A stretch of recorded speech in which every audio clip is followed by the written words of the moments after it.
Vale, no, ahora vamos en serio. Bueno, primero que todo, buenas tardes a todos y a todas por venir a este segundo debate, segunda semana de los debates de Habla Laguna. Bueno, me voy a presentar. Yo soy Victoria Suárez, periodista y cantautora local. Y bueno, seré la encargada y me llena de placer pues estar aquí hoy con ustedes, también acompañada, para hablar de un tema tan actual y que pues tanto está despertando últimamente, que es la salud mental y el tema de los suicidios, que ahora indagaremos en ello. Algunos a lo mejor ya nos conocen, Habla Laguna, Habla Canarias, V de Vida y demás, pero bueno, básicamente si han venido a algún debate, ya saben cómo funciona la dinámica, o si nos siguen en redes sociales. Para los que no, pues Habla Laguna nace de una iniciativa para fomentar el pensamiento crítico, que se pueda dialogar sobre temas de interés y sobre todo, que es la parte más divertida del asunto y pues la razón por la que están aquí, que es que no solo vengan a escuchar, sino que ustedes también encuentren un espacio para compartir sus pensamientos, sus ideas y sus reflexiones. Se los iré recordando a lo largo del debate, pero cada vez que intervengan, por favor, que sean ideas concisas, claras, cortas, porque la idea es que queremos que todos los que quieran hablar puedan y tengan tiempo, y también pues para que los ponentes también puedan compartir sus ideas. De la misma manera, y en relación a los ponentes, si tienen alguna pregunta dirigida a ellos, pues aprovechen que no todos los días tienes a un experto delante que te pueda despejar alguna duda o lo que sea que les inquiete, ¿no? Entonces, dicho lo cual, cuando quieran intervenir, piden el turno de palabra y mi compañero Alberto les pasará el micro para que intervengan, ¿de acuerdo? Entonces nada, antes de empezar a meternos en materia, vamos a contextualizar un poquito de cómo está la situación actual en cuanto a salud mental. Vamos a partir de la idea de que Canarias es la cuarta comunidad autónoma española con mayor índice de suicidios y esta es la primera causa de muerte entre adolescentes y jóvenes. Ya es un dato que llama particularmente la atención, pero también tenemos que tener en cuenta que debido a la pandemia todos los datos se han incrementado. Todos tenemos claro que la pandemia pues ha dejado mella en cierta medida en muchos sectores y nuestra salud mental no iba a ser menos. Para que nos hagamos una idea y ustedes se queden con un dato, en lo que va siendo nuestra comunidad autónoma, durante el año 2020 casi 63.000 personas pidieron servicio de salud mental aquí en Canarias, por el Servicio Canario de Salud. Y esto al final, ¿qué hace? Que, bueno, en la escasez de medios en la sanidad pública provoca el abandono de los servicios públicos, ¿no? Lo que podemos esperar, y también el aumento de las terapias privadas, que no todo el mundo se lo puede permitir, y de eso somos más que conscientes, sobre todo porque la pandemia también ha afectado a nuestro sector económico. Entonces, así reflexionando un poco, y porque no me quiero enrollar más, que los que aquí quiero que hablen son ellos y son ustedes, vamos a quedarnos con dos reflexiones. Una en positivo, que es que la pandemia nos ha dado que se visibilice más este tema, ¿no? Creo que todos en cierta medida estaremos de acuerdo que antes de la pandemia seguía siendo muy tabú, era muy raro que pues personas famosas, personajes públicos pues saliesen en sus redes sociales y dijeran: oye, pues yo voy a un psicólogo, te animo que si tú necesitas ayuda también vayas, o cosas así. Creo que en cierta medida lo estamos empezando a ver más y eso podemos poner en positivo, a pesar de que la pandemia no es que nos haya traído nada bueno. Y luego en negativo sí que los datos objetivos son que ha aumentado el consumo de psicofármacos, las listas de espera que ya eran largas ahora son más largas todavía. Para que ustedes se hagan una idea, el Servicio Canario de Salud cuenta que en junio de este mismo año aproximadamente 3.000 personas estaban en lista de espera para psiquiatría, y para ser más concretos, en Tenerife 13 de cada 100 habitantes de cada 100, que no estamos hablando de miles, están esperando para ser atendidos por el Servicio Canario de Salud para un profesional de salud mental. Entonces, ¿qué queda con los jóvenes? Que la intención de Habla Canarias se enfoca un poco en los jóvenes, pero también en la población. ¿Pero qué pasa con los jóvenes? ¿No? Sería la gran pregunta. Estamos llenos de incertidumbres de qué va a pasar ahora y eso nos está pasando factura a nivel mental de una forma bastante desmesurada. Sin ir más lejos, el director del Servicio Canario de Salud, Conrado Domínguez, expresó en medios de comunicación que están muy preocupados con lo que está pasando con los niños y con las adolescentes, porque se están encontrando muchas circunstancias bastante complicadas en cuanto a salud mental. Entonces viene la gran pregunta, que yo creo que todos los que hemos estado metidos estudiando alguna vez nos hemos visto un poco desamparados en el tema de la educación, de no encontrar apoyo ahí, o incluso cuando empezamos a trabajar es como un sálvese quien pueda constantemente.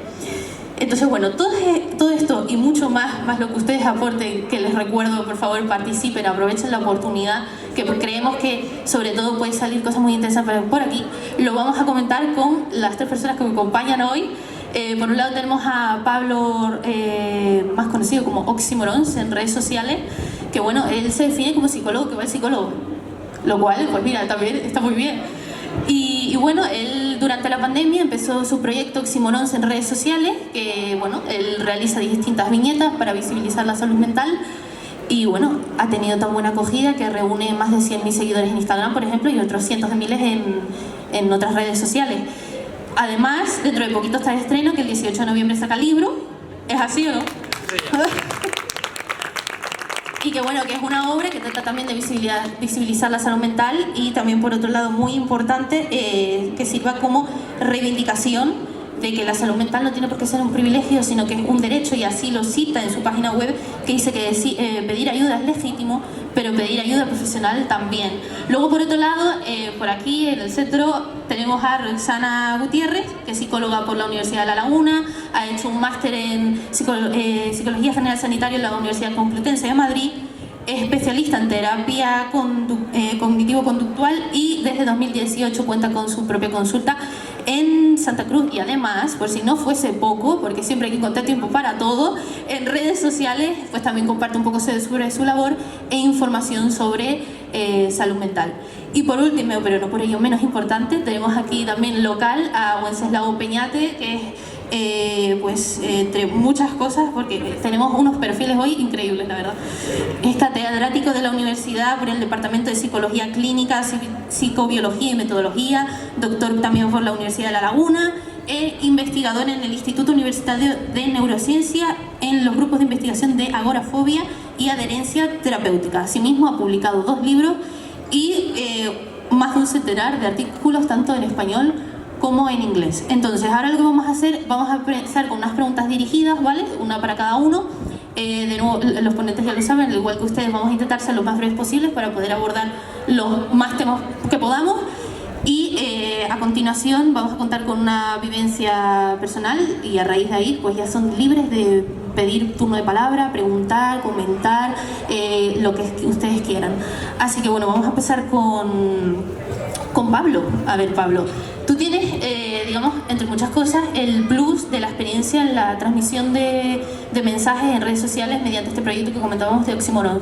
Entonces mi pregunta es, ¿qué opinas tú sobre cómo se está abordando la transmisión de los mensajes de salud mental en los medios tradicionales o como comentábamos antes off the record, ya no solo los medios, sino los propios creadores de contenido? Porque claro, podemos ver en tus perfiles que la gente es muy participativa, comparte, comenta, te hace llegar lo que piensas, lo que no. Entonces, cuéntanos un poco cómo lo ves tú desde tu perspectiva a través de la creación de este proyecto. Pues muy buenas a todas y a todos, pues un placer estar aquí. Y respecto a lo que me preguntabas, pues a ver, empezó todo siendo bastante interesante en el sentido de que, pues bueno, la salud mental se visibilizaba, los jóvenes estaban visibilizando muchísimo lo que era la salud mental y hablábamos de salud mental y demás. Pero creo que se nos está yendo un poquito, ¿no? Desde mi punto de vista y como psicólogo, considero que bueno, que estamos un poquito ya saturados de información en cuanto a salud mental. ¿Qué pasa con esta saturación? Que hay gente que está divulgando que no es profesional. Ahora bien, ¿cómo vosotros sabéis discriminar qué es una información fiable, que tiene detrás una evidencia y qué es charlatanería? Entonces ahí quizás es donde nosotros como profesionales tenemos que posicionarnos y divulgar y decir, soy profesional y divulgo desde un conocimiento y unos estudios y una formación que me permita hacer eso, ¿no? Entonces, respecto a tu pregunta, creo que ahora en la era de las redes sociales, donde los jóvenes ahora estamos constantemente, la información es muy viral, es muy rápida. Y bueno, también hay que tener cuidado con eso, porque con leer titulares no sirve de mucho. Creo que hay que dar un paso más allá. O sea, está genial divulgar la información breve, concisa y directa, pero no podemos quedarnos ahí, o sea, y menos en temáticas de salud mental. Sobre todo llegando al aspecto de autodiagnosticarme algún problema de salud mental porque tal influencer ha contado sus síntomas y yo me identifico y digo, pues tengo lo que le pasa a este influencer. No hay que tomar las cosas pues con cierta perspectiva, y menos aún automedicarse, ¿no? Porque bueno, pues, si me autodiagnostico, pues me automedico. cuidado, ¿no? Porque en casa pues ya hay ansiolíticos o hay psicofármacos porque mi padre o porque mi madre o porque yo qué sé qué hay, entonces decido tomármelo. Cuidado, siempre acudamos a profesionales. Para cerrar un poco esta pregunta, creo que estamos yendo por buen camino. Es cierto que hay que pasar ciertas barreras en cuanto al estigma, ¿no? Porque en el caso de nuestros padres pues todavía sigue habiendo un estigma bastante residual o bastante fuerte para hablar de estos temas. Es cierto que las generaciones venideras se está desestigmatizando muchísimo. Y en cuanto a los periodistas, pues tenéis un manual maravilloso donde podéis acudir y ahí se dice cómo se tiene que hablar y cómo se tiene que tratar los temas de salud mental en cuanto a la transmisión de información. Porque cuántas noticias leéis que si el esquizofrénico de no sé qué ha hecho no sé cuánto. O sea, buscan el clic. Entonces también nosotros como profesionales cuestionamos eso. Y también visibilizamos el buen trabajo que hacéis, porque es que sin vosotros no tenemos voz ninguna. O tenemos menos voz de la que nos gustaría. Así que un poquito eso es la visión. Muchas gracias. Muchas gracias, Pablo, por tu aportación. Vamos con la segunda pregunta dirigida. Ahora vamos con Roxana. A ver, como comentábamos antes, eres experta en terapia conductivo-conductual y resulta que los datos señalan que dentro de los casos de sintomatología y demás que se da en temas de digamos, sintomología de salud mental, resulta que destaca los perfiles que pues padecen ansiedad y depresión. Entonces la pregunta es, ¿cómo desde la terapia conductivo-conductual? Porque seguro dije eso y todos se quedaron flipando. Terapia conductivo, ¿qué me está contando esta chica esta tarde? Bueno, pues ahora Roxana se va a encarnar de explicarnos un poco cómo desde el lugar de que ella es especialista, de que ella trabaja, se trata este tipo de temas. Muy buenas tardes a todos. Uf, no veas que tengo aquí el sketch, no vaya a ser que diga otra cosa. Bueno, es un placer poder acercarme un poquito más a que todos conozcan esta visión, quizás un poquito más práctica, ¿vale? Y sí que es verdad que esos datos siguen asustando, como bien ha dicho nuestra compañera.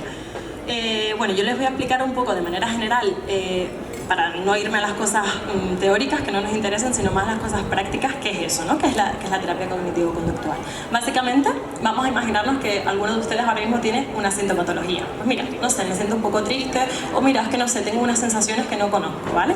Pues realmente lo primero que hacemos desde este enfoque es una evaluación. Esto es súper importante porque desconfíen de los psicólogos que no les hacen una evaluación a través no solo de entrevistas, sino también algún tipo de cuestionario validado que pueda también dar más datos objetivos, ¿vale? Un poco después de esto hacemos una intervención a nivel cognitivo, que es el mundo cognitivo, básicamente los pensamientos, todo lo que son las creencias, las interpretaciones y un poco cómo nosotros estamos viviendo esa situación desde nuestros pensamientos.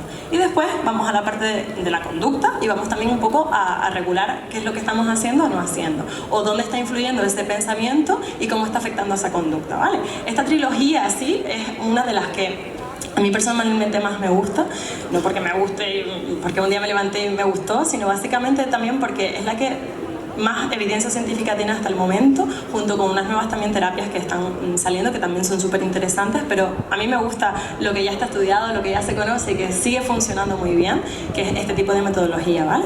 Entonces, bueno, ¿qué es lo que hacemos después con este tipo de personas que vienen? Bueno, pues viene una persona con sintomatología depresiva, pues ahí recogemos desde el mismo punto, oye, evaluamos, ¿cuánto hay de esto? ¿Qué nos dicen los cuestionarios? ¿Qué nos dice nuestra entrevista? ¿Qué nos dice cuestionarios específicos? Pues bueno, pues que realmente hay distorsiones cognitivas, hay pensamientos, hay interpretaciones y hay una serie de conductas que están también un poco cronificando ese tipo de pensamientos, para no enrollarles mucho. Básicamente, que si yo estoy deprimido, tengo poquitas gratificaciones, es decir, hay que aumentar la gratificación de cierta manera. Entonces, ahí se hace un trabajito también a nivel activación conductual y, bueno, reestructuración cognitiva, para no irme por las ramas.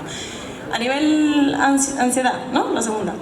Vale, aquí me gusta señalar 4 factores para que también ustedes identifiquen que la ansiedad no solo tengo angustia, ya está, o mira, o es que hoy estoy un poco nervioso, sino que pueden haber a lo mejor hasta otro tipo de factores que pueden influir en esa sintomatología, como puede ser, por ejemplo, el miedo, que puede ser perfectamente racional, es decir, si hay una serpiente y me dicen, hay una serpiente, pues quizás no me apetece y ese miedo tiene un sentido y está muy bien, pero después también está el miedo, bueno, genial, las campanitas, Y después también tenemos el miedo irracional, ¿vale? Que este realmente es donde hacemos el trabajo, ¿vale? Para acercarnos más a esos pensamientos quizás un poquito más racionales.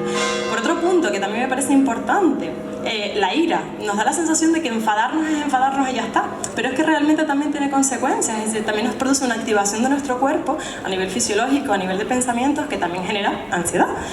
Otro punto, estrés. Poco se habla y parece que esto es algo que no le pasa a nadie, pero yo misma ayer incluso desde el sobreestrés decía, es que me pasa. Claro, es que tengo sensaciones físicas de ansiedad, es decir, cualquier persona puede sentirlo, nadie estamos exentos, ¿vale? Entonces también hay que hacer ahí un control, un manejo de este tipo del tiempo, una gestión del tiempo, ¿vale?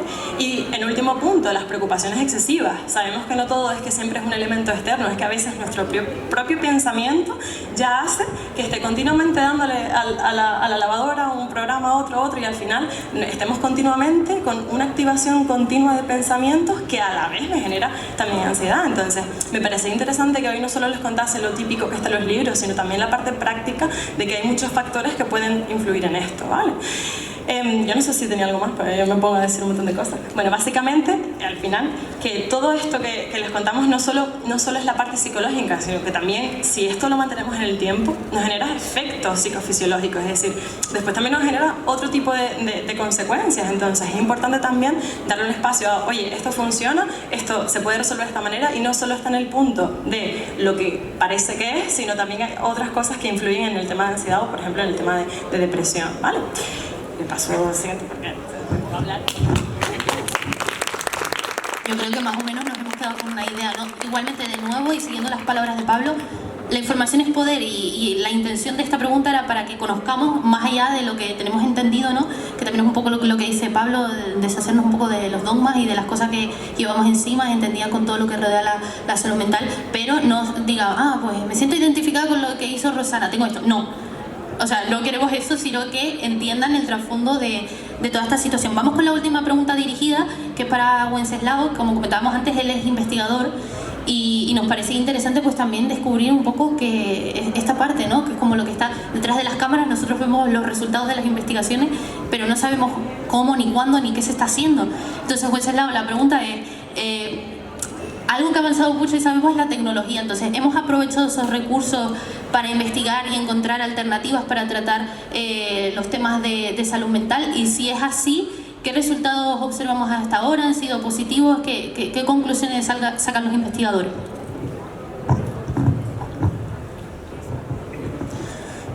Buenas tardes. En primer lugar, pues dar las gracias a esta iniciativa, a Victoria, por la amable invitación que me hizo. Por supuesto, a Habla Laguna, a V de Vida, y agradecer especialmente que se hagan este tipo de actos, ¿no? En reconocimiento a la importancia de la salud mental. Estamos en una época de pico, entre comillas, gracias a la pandemia, donde hay una sensibilización especial hacia los problemas de salud mental. Sospechamos que cuando esta pandemia por fin desaparezca, también ese pico empieza a desaparecer. Vamos a aprovecharlo, porque hay muchas razones por las cuales tenemos que reivindicar la salud.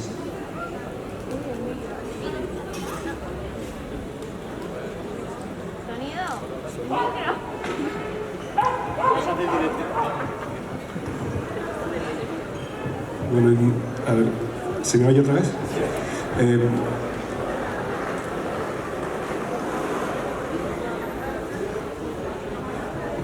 Bueno, creo que este es un reflejo del inconsciente. Se ve que lo que estaba diciendo no era muy interesante. Entonces, bueno, yendo directamente a la pregunta que me hacía Victoria, decir que, bueno, que como todo desarrollo científico, la psicología también, la psicología clínica, que es lo que yo conozco un poco, pues también se ha aprovechado el desarrollo tecnológico, se ha aprovechado las tecnologías de la información y la comunicación. Lo hemos visto con esta pandemia, ¿no? Y quién no ha utilizado la videoconferencia, la comunicación, y es un instrumento que la psicología también utiliza para el tratamiento cuando no se puede cara a cara, ¿no? Como todo ha significado pues también una ampliación en el modo de prestar los servicios en psicología. En realidad, innovación en las terapias no ha habido. Lo que ha habido es un modo distinto de llevarlas a cabo, ¿no? Es verdad que en ese proceso de llevarlas a cabo de manera distinta se han producido algunos cambios, ¿no? Por ejemplo, yo les cuento en lo que hemos trabajado nosotros, que hemos trabajado utilizando realidad virtual. En realidad hemos utilizado la realidad virtual para que las personas experimenten con avatares una serie de sensaciones y ser capaces de enfrentar situaciones conflictivas en su vida. Es prácticamente lo que hacemos con otro tipo de terapia. Pero de repente lo que sí significó para algunas personas es que utilizar la realidad virtual les pareció un sistema novedoso y se adhirieron mejor al tratamiento, de tal manera que siguieron mejor las prescripciones. En nuestro caso, por ejemplo, que trabajamos directamente con la agorafobia, trabajamos con personas a veces incluso de 15 años de evolución de la agorafobia. Personas que ya venían de cualquier tipo de tratamiento farmacológico, psicológico, esotérico, y prácticamente todos los principios activos pues se venían abajo, ¿no? Ya habían pasado por todo, ¿no? Pues de repente el presentarlos como avatares, el que sean capaces de utilizar un avatar para enfrentar situaciones conflictivas como la agorafobia, pues significó un sistema nuevo que les hizo pues estimularles, motivarles, y pudimos ayudar a un pequeño grupo más de personas, ¿no? Con todo, sin que haya innovaciones importantes por las tecnologías en las terapias, sí decirles algo. Los tratamientos psicológicos, como acaba de decir Rosana y con la llamada de atención que hizo Paulo, ¿no? Hoy contamos con tratamientos empíricamente demostrados que son muy eficaces en el tratamiento de todos los trastornos mentales. La psicología clínica provee de un armamento poderosísimo de terapias que son eficaces y científicamente probadas para prácticamente todos los problemas. De hecho, para problemas como los de ansiedad y depresión, que aquí se han citado, por supuesto, para prevenir el riesgo suicida, existen acercamientos terapéuticos muy poderosos que hacen que personas que viven problemas de ansiedad, depresión o ideación suicida, con estas terapias psicológicas, lo que es un problema principal se convierta en un mal sueño relativamente pronto. Bueno, nada más.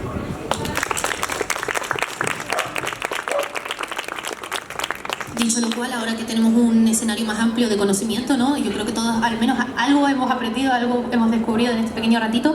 Hoy tenemos esta semana, en este debate, tenemos una invitada especial. Tenemos a Yeisa Pérez, que es estudiante de Psicología y de Derecho. Y bueno, ella contactó con nosotros porque quería contar su vivencia personal para compartirla con todos. Así que bueno, antes de entrar en el grueso del asunto y demás, le voy a dar el turno a Yeisa, así que nada, no te quito más tiempo. De nuevo, gracias Yeisa, que sabemos que es un tema delicado y se agradece que se acerque cada vez más esta realidad, sobre todo si es más de piel a piel, así que muchas gracias por tu parte. Bueno, muchas gracias a todos. La convivencia, yo voy a empezar a tocar un poco la parte de la convivencia con las ideas suicidas a través después de estar sufriendo un cuadro de pánico con crisis de ansiedad. Desde los 9 años me da la primera crisis de pánico, que en casa no se identifica lo que es y no se trata hasta casi los 18 cuando empiezo a ir al psicólogo por primera vez. Entonces, hasta los 26 voy buscando psicólogos que consigan ayudarme, porque en esta época la ansiedad a estos niveles todavía no estaba tan estudiado como hoy.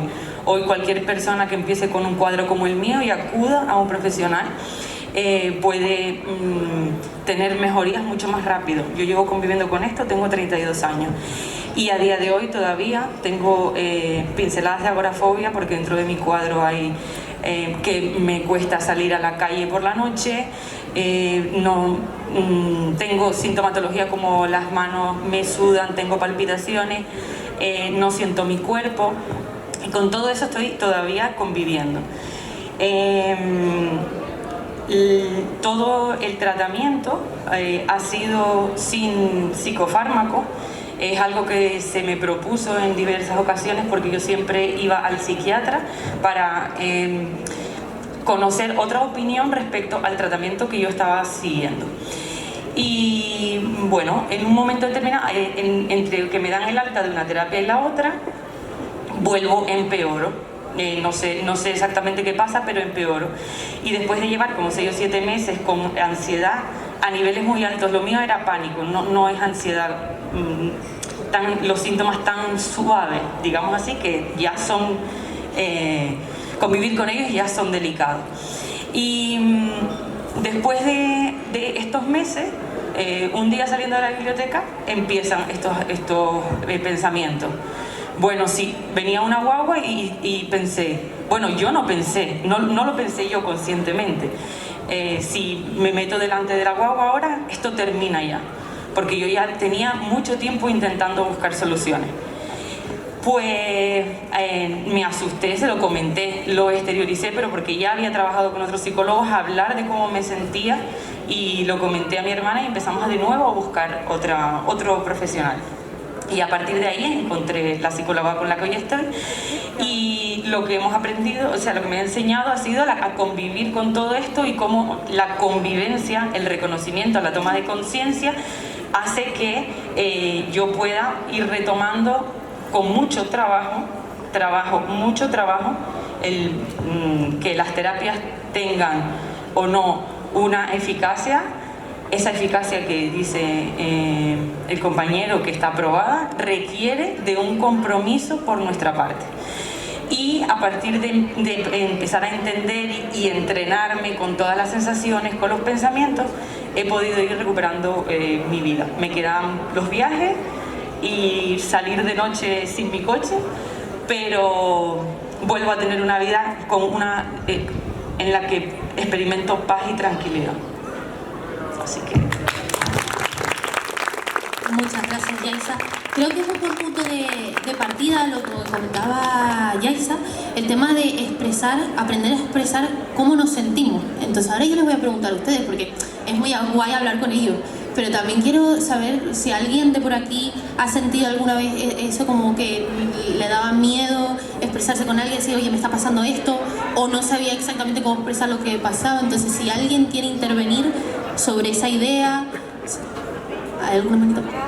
Por ahí, ¿quién lleva el micro? ¿Alberto? Vale, ahí se acerca el compañero. Hola. Hola. Muchas gracias, me llamo Estefanía. No sabía que este acto se estaba produciendo, acabo de llegar de la península y me he sentado. Estoy súper sorprendida, primero que se haga este acto y segundo que haya tanta afluencia. De alguna manera me siento esperanzada y orgullosa. Yo soy TB, desde los 24 años me diagnosticaron, ahora tengo casi 46. Ha sido un camino muy largo y no he podido estar en toda la intervención porque es que no sabía que... os he escuchado un poquito a todos, pero sí conozco la terapia cognitivo-conductual, pero yo quiero poner el acento en una cosa muy importante, que es el tema de los recursos y de las personas de salud mental y recursos. No tenemos recursos. Yo llevo en el sistema de salud mental 20 años sin ninguna ayuda. Toda mi ayuda ha sido fármacos. Es que es muy largo de contar. Durante muchísimos años he estado tomando más de 15 pastillas al día que me anularon absolutamente. Dejé de ser persona. No fui capaz de mantener un trabajo. A pesar de las ganas, de mi formación, no fui capaz. Poco a poco he ido rebajando, pero a mis 45 años no es fácil volver al mercado laboral. Pero no por ser TV, para nadie de 45 años es fácil. Y ahora pues llevo 2 años estudiando oposiciones. Esto me está causando unos niveles de estrés altísimos, sin ninguna terapia. ¿Por qué? Porque no me la puedo permitir. O sea, yo quiero hacer terapia, pero no tengo dinero para hacer terapia. Desde salud mental no me dan opciones. Tengo amigos y amigas que son terapeutas, me he informado, en 20 años me he informado de muchas cosas y me he desinformado también. Pero si yo no tengo el acceso, porque mi diagnóstico, no quiero llamarlo enfermedad, para mí no es una enfermedad, yo soy así, punto. Me ha causado una serie de problemas que me ha causado una precariedad económica importante, a pesar de que nunca he dejado de formarme, de que también hay un estigma social muy bestial. Pero social no me refiero solo a la gente que conoces y con la que tienes un algo. Me refiero a los médicos de primaria que han puesto en duda cuestiones básicas que yo les contaba de otras patologías. Y veo que estoy resistiendo, pero también con mucha frustración, ¿no? Sin ningún apoyo. Y justo ahora vengo de la península porque yo estoy recorriéndome toda España, que a mí tampoco me viene bien, como yo le digo a él, digo, yo creo que ser opositora y bipo no es compatible.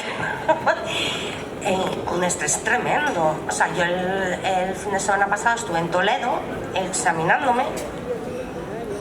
Fui al examen, pero de esos 3 días que estuve en Madrid, salvo el examen, estuve en la cama. Es que, y si lo consigo, el día que me llamen voy a ser capaz de incorporarme al trabajo.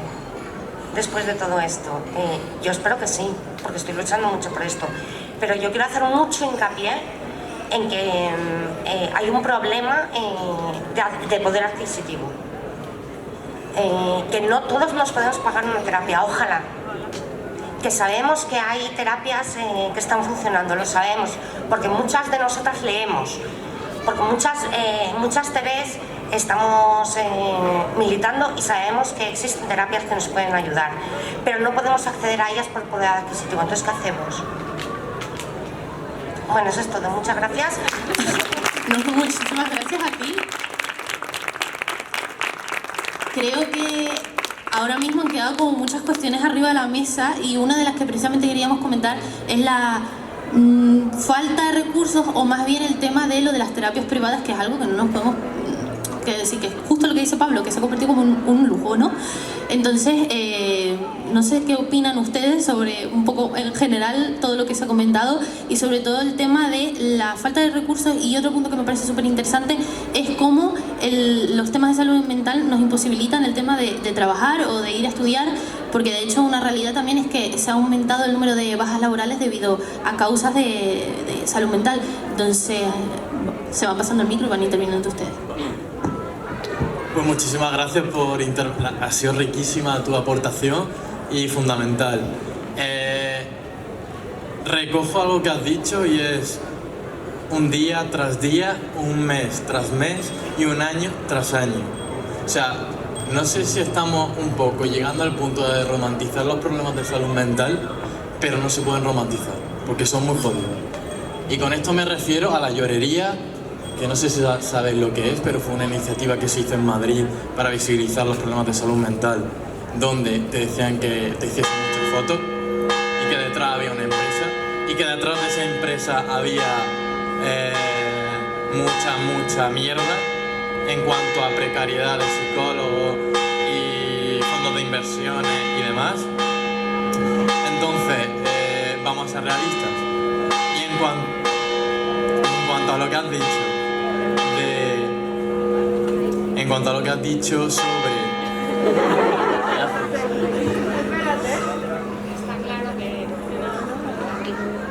En cuanto a lo que has dicho, ¿de qué hacemos? Pues a ver, estamos en un momento muy bueno para hacer cosas. Desde Madrid estamos trabajando con la asociación Stop Suicidios y además montamos una manifestación en Madrid el Día de los Suicidios, donde colectivos y demás gente que tiene bastante peso en redes sociales nos unimos y fuimos más de 2.000 personas. 2.000 personas. Y la gran mayoría de personas que estuvimos allí tienen relación con suicidio, amigos de suicidio. O sea, fue muy duro. Pero allí estuvimos, en la calle. Entonces, a través de todo este movimiento de salir a la calle, se han convocado ciertas asociaciones o plataformas, mejor dicho, como Más Plazas PIR Justo, María Púrpura, suelen estar en Madrid, pero engloban a un montón de profesionales de salud mental que quieren acceder a la pública. Y recientemente Más País lo escuchó, porque al final esto, si no te metes en política en el sentido de presión a grupos, no se hace nada. Más País se metió, ¿no? Errejón se metió. Y lo que ha conseguido en el acta es que el gobierno debe de aprobar los presupuestos del Estado si se aumentan las plazas PIR, o sea, las plazas de psicólogos interinos residentes. Estamos pidiendo 422 plazas, se están ofertando 198. Fijaros el rango que todavía falta, ¿no? O sea, necesitamos 7.200 psicólogos clínicos para igualarnos al ratio europeo. Imaginaros 7.200 psicólogos lo que pueden hacer. Pero bueno, ya está esta propuesta y ya se supone que algo va a pasar. ¿Qué pasa aquí? Que la salud mental no espera y que esto va a tardar muchísimo tiempo. Desde el gobierno se dijo que se iba a poner un teléfono para los suicidios. Me sacan un anuncio donde te dicen hablemos de salud mental y si necesitas ayuda, pídela.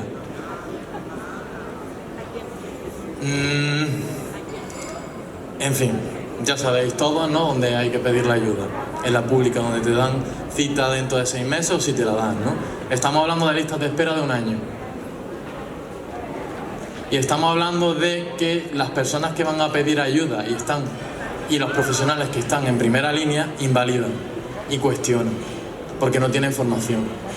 Hay otros profesionales que sí y que son geniales, pero muchos otros no. Esos muchos otros hacen mucho daño. No, porque los problemas de salud mental creo que hay que recogerlos y acogerlos y mostrar ayuda y opciones y vamos a ver qué hacemos. Entonces, si en primera línea también recetamos fármacos, cuidado. No estoy diciendo que no sea necesario, pero cuidado. Porque 2 millones de personas están consumiendo ansiolíticos. Dime.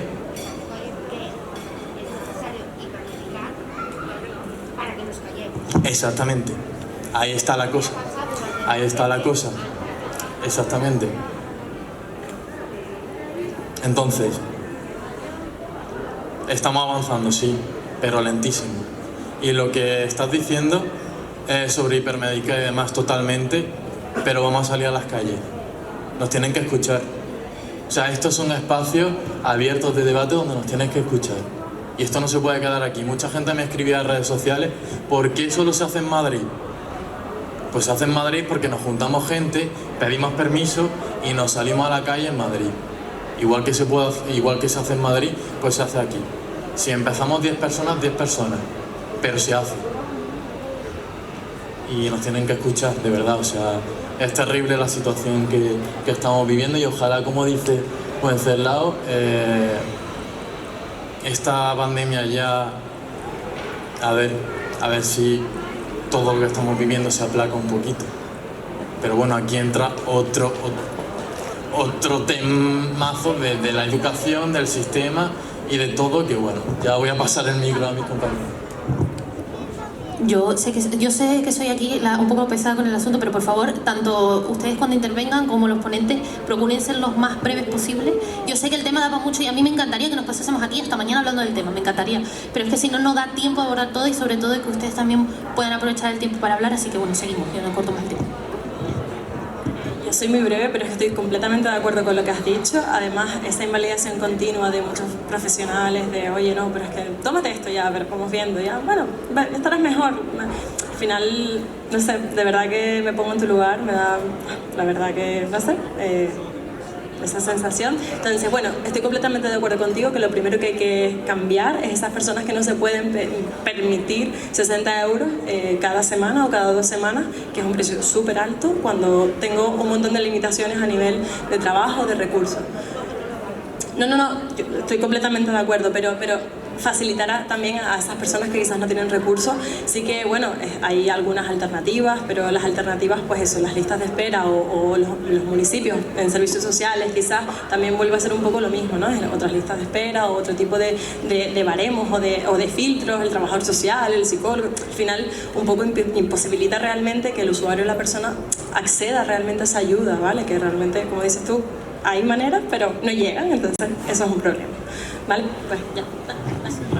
Nada, un minuto nada más para remarcar algunas de las cosas que se han dicho, en el sentido de quizás la clave de todo sea relativamente sencilla. Si los que llevan las políticas sanitarias mantienen la mirada frente a ese problema, y es decir, incluir la psicología en atención primaria. Es decir, casi todos los problemas en psicología son leves y moderados. Si tuviéramos en ese primer nivel profesionales de la psicología, muchas personas no patologizarían y no cronificarían.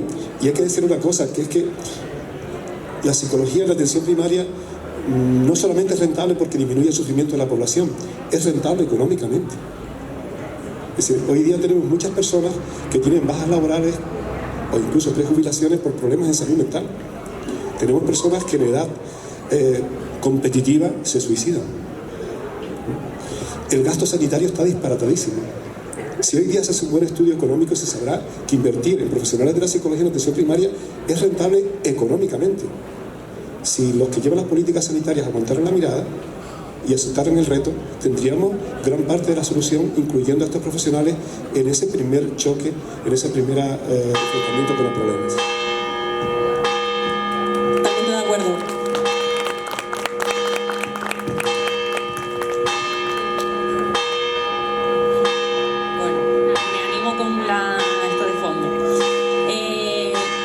Apoyo a lo que decía ella. Si no, que nos alargamos. Vale. En apoyo a lo que decía. ¿La mascarilla? Vale. Que yo me pagué mi tratamiento enteramente limpiando, ¿vale? A la vez que intentaba ir a la universidad porque cuando estaba en clase tenía todos los síntomas y casi ni podía atender, de ahí que no había terminado derecho y ella vaya a terminar conmigo. Entonces, es verdad la parte que exponen, pero también hay una pasividad por parte de nosotros como ciudadanos. Hay una cosa que se llama la Iniciativa Legislativa Popular, que la recoge nuestra Constitución, que con 500.000 firmas nos tienen que oír.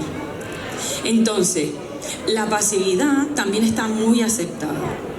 Y entonces todo lo que a nosotros nos pasa es un drama, y aquí, que no le estoy quitando la importancia, estoy hablando de cómo, como ciudadanos, tenemos unas herramientas que por desconocimiento no utilizamos.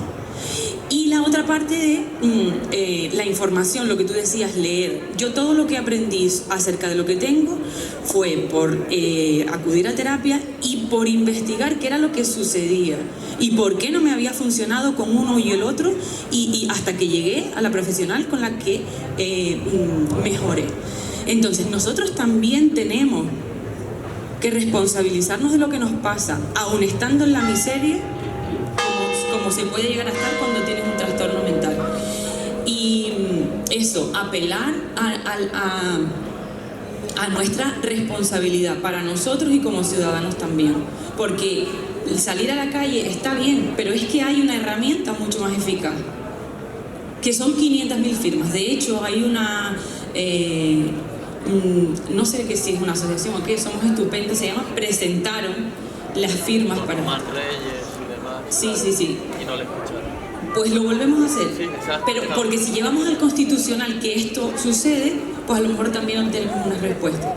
La cuestión es que hay que hacer autocrítica también, tanto a la hora de decir tengo que tomar acción en mi salud mental, no puedo hacer esto, pues hago lo que sea, yo limpio, o sea, limpié todo el tratamiento, porque como a mí el psiquiatra me dijo, si tienes terapia, yo llegué a un buen psiquiatra y me dijo, si vas a terapia y la mantienes, prueba primero con eso.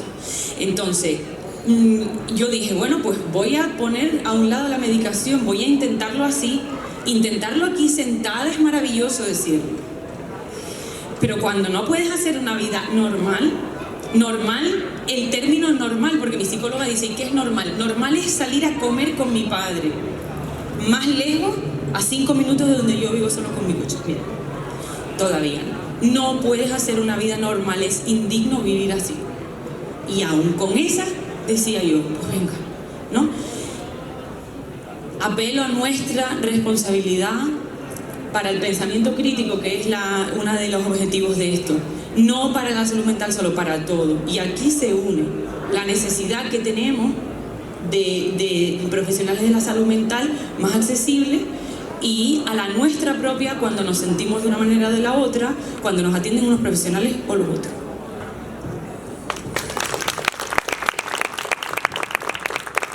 ¿Se escucha? Vale, ahora bien. Muchas gracias, Jensa, por la aportación. Me parece un punto interesante lo que comentabas de que a raíz pues, de tu historia, ¿no? De tus síntomas y demás, se te ha hecho difícil el término de acabar los estudios, por eso seguías estudiando. ¿Cuántos de aquí están estudiando ahora mismo? ¿O acaban de...? Vale, somos unos cuantos, me alegro. Me alegro porque entonces podemos hablar de este tema. ¿Cuántos de aquí se han visto totalmente desamparados por el sistema educativo en cuanto a salud mental? ¿Cuántos de aquí se han visto que se han sentido abrumados, con mucho estrés, con mucha ansiedad debido al sistema educativo? Vale, de acuerdo. Entonces, en cuanto a esta pregunta, no sé si tienen algo que apuntar, aunque ya lo que yo he apuntado ya de grosso modo, pero pueden levantar la mano, pedir el turno de palabra. Vale, paso por aquí. Este micro, otro, te doy este. Lo primero, gracias por hacer estas cosas, porque creo que sacar la psicología a la calle es básico para explicar simplemente lo que es la cognitivo-conductual, es fantástico. Yo soy compañera... Bueno, y a todos por venir, claro. Yo soy compañera de profesión, psicóloga general sanitaria también, y bueno, justo este tema me parece súper importante porque yo tenía un profesor de psicología de la salud que decía que el hospital tiene que ser el último sitio. Es decir, no puede ser que tú por un breve... un trastorno de ansiedad que podamos tipificar como leve, tengas que al final terminar acudiendo a un hospital. Que la universidad, sobre todo porque la mayoría de los trastornos mentales pues aparecen en la juventud, ¿no? Entonces, concuerda con que estamos estudiando. ¿Cómo es que la universidad no tiene un servicio de atención psicológica? Sé que la universidad cuenta con ciertos proyectos, que maravillosos, en los que se atiende a cierta población, pero de por sí una universidad para mí es básico que tenga ya un servicio psicológico para los estudiantes, y si se puede extrapolar al resto de la población sería también maravilloso. Entonces me sorprende que no tenerlo en nuestra universidad. Yo no estudié aquí, bueno, yo estudié en muchas universidades, aquí no hice la carrera, hice en Salamanca, pero sí que estudié el general sanitario aquí, y eso me sorprendió muchísimo, porque también puede ser un feedback para los que nos estamos formando como psicólogos generales sanitarios y otras ramas de la psicología. Entonces puede ser una experiencia enriquecedora tanto para los que nos estamos formando como para aquellas personas que lo necesitan. Gracias. Gracias a ti. Sobre este punto creo que Wenceslao nos puede decir, sobre todo que él también es docente aquí en la Universidad de La Laguna, entonces a ver si nos puede aportar o esclarecer un poco este tema. Sí, completamente de acuerdo con lo que acabas de decir. La Universidad de La Laguna es de las pocas universidades en el Estado español que no tiene una clínica universitaria para la atención psicológica. Yo tuve el honor de ser decano de la Facultad de Psicología, y uno de los propósitos que hicimos hace ya bastante tiempo fue intentar sacar adelante la clínica universitaria, el servicio de atención psicológica, y ahora servicio de atención psicológica y logopédica, porque somos la Facultad de Psicología y Logopedia.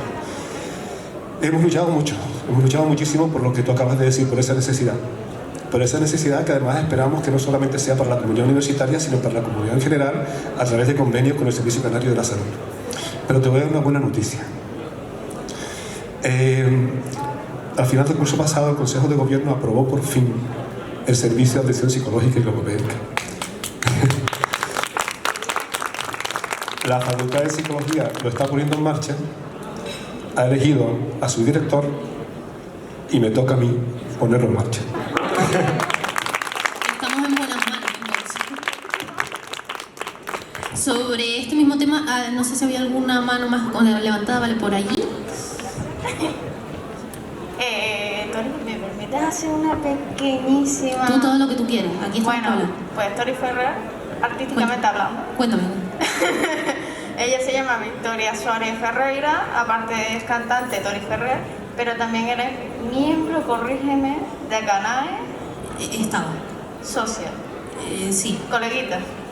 De todo. Bueno. Ella fue compañera de Acanae, que Acanae, si no me equivoco, es una asociación que tiene que ver con el tema del bullying. Contra el acoso escolar, exactamente. Creo que también viene un poquito a colación de la pregunta que hizo ella, cómo, bueno, no diría cómo afecta el bullying dentro de lo que viene siendo los colegios, los chavales, y por lo tanto a la salud mental de los jóvenes, porque también tiene que ver un poco con cómo hacías la presentación de este evento. Me gustaría preguntarles a quienes consideren de ustedes que cómo ven el bullying, salud mental, jóvenes. Es una pregunta interesante. La verdad que meterse en arenas movedísimas. A ver, realmente... Hemos venido aquí a eso. Hemos venido a eso, ¿no? A embarrarnos. Mira, básicamente, fíjate que si nosotros desde pequeños empezamos a tener estrategias, a ser conscientes, incluso a empezar a prevenir situaciones que después se pueden un poco cronificar, un poco de la línea que han dicho las chicas maravillosas que nos han contado su historia, realmente podemos... Cuanto antes se aprenda, mejor. Entonces, realmente, si también se generan habilidades sociales o estrategias un poco de relaciones de solución de conflictos en los centros educativos o en cualquier lugar donde haya un indicio de cómo nos llevamos, vamos a estar mucho mejor.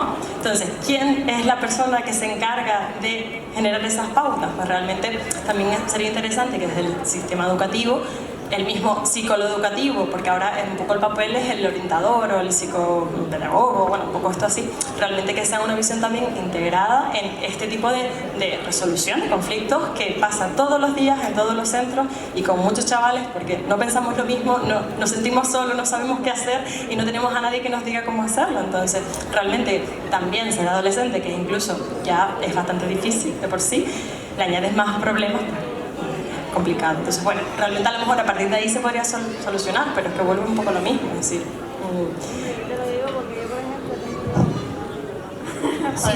el bailecito del micro, el bailecito... Hoy está dando una vuelta al micro... Es para entrar en calor, que estamos pasando un poquito frío. Claro, bueno, no sé.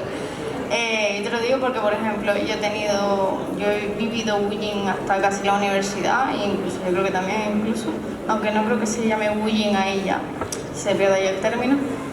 Está perdido. Wenceslao me está mirando con una cara de... No. Bueno, ustedes me entienden. Acoso.